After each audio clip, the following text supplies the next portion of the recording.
முதல் வாசகம் திருத்தூதர் பணிகள் நூலிலிருந்து வாசகம். அதிகாரம் 5 வசனம் 17 முதல் 26 முடிய. அந்நாட்களில் தலைமை குருவும் அவரை சேர்ந்த சதுசேய கட்சியினர் அனைவரும் பொறாமையால் நிறைந்து திருத்தூதரை கைது செய்து பொது சிறையில் காவலில் வைத்தனர். ஆனால் இரவில் ஆண்டவரின் தூதர் சிறைசாலையின் கதவுகளை திறந்து அவர்களை வெளியே அழைத்துச் சென்று, நீங்கள் போய் கோவிலில் நின்று வாழ்வு பற்றிய வார்த்தைகளை எல்லாம் மக்களுக்கு எடுத்துக் கூறுங்கள் என்றார்.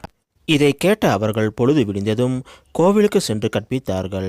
தலைமை குருவும் அவரை சேர்ந்தவர்களும் அனைத்து இஸ்ரேல் மக்களின் பேரவையாகிய தலைமை சங்கத்தை கூட்டி திருத்தூதர்களை சிறையிலிருந்து கொண்டு வருமாறு ஆள் அனுப்பினார்கள். அந்த ஏவலர்கள் அங்கு வந்தபோது சிறையில் அவர்களை காணவில்லை. எனவே அவர்கள் திரும்பி வந்து, நாங்கள் சிறைச்சாலையை உறுதியாய் பூட்டியிருப்பதையும் காவலர் வாயில் அருகில் நின்று கொண்டிருப்பதையும் கண்டோம். ஆனால் கதவை திறந்தபோது உள்ளே எவரையும் காணவில்லை என்று அறிவித்தார்கள். இவ்வார்த்தைகளை கேட்ட கோவிலின் தலைவரும் தலைமை குருக்களும் அவர்களுக்கு என்னத்தான் நேர்ந்திருக்கும் என்று மனங்குழம்பி நின்றனர். அப்பொழுது ஒருவர் வந்து, நீங்கள் சிறையில் அடைத்து வைத்திருந்த மனிதர்கள் அதோ கோவிலில் நின்று மக்களுக்கு கற்பிக்கின்றனர் என்று அவர்களிடம் அறிவித்தார். உடனே காவல் தலைவர் ஏவலர்களுடன் கோவிலுக்கு சென்று அவர்களை அழைத்துச் சென்றார். மக்கள் கல்லறிவார்கள் என்று அவர் அஞ்சியதால் வன்முறை எதுவும் கையாளவில்லை. இது ஆண்டவர் வழங்கும் அருள்வாக்கு. இறைவா உமக்கு நன்றி.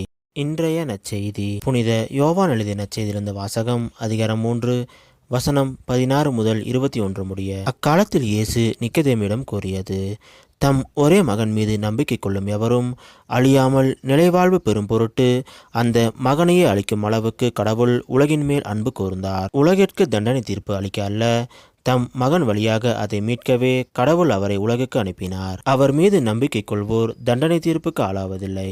ஆனால் நம்பிக்கை கொள்ளாதோர் ஏற்கனவே தீர்ப்பு பெற்றுவிட்டனர். ஏனெனில் அவர்கள் கடவுளின் ஒரே மகனிடம் நம்பிக்கை கொள்ளவில்லை. ஒளி உலகிற்கு வந்திருந்தும் தம் செயல்கள் தீயனவாய் இருந்ததால் மனிதர் ஒளியை விட இருளையே விரும்பினர். இதில்தான் அவர்களுக்கு எதிரான தண்டனை தீர்ப்பு அடங்கியுள்ளது. தீங்கு செய்யும் அனைவரும் ஒளியை வெறுக்கின்றனர். தங்கள் தீச்செயல்கள் வெளியாகிவிடும் என அஞ்சி அவர்கள் ஒளியிடம் வருவதில்லை.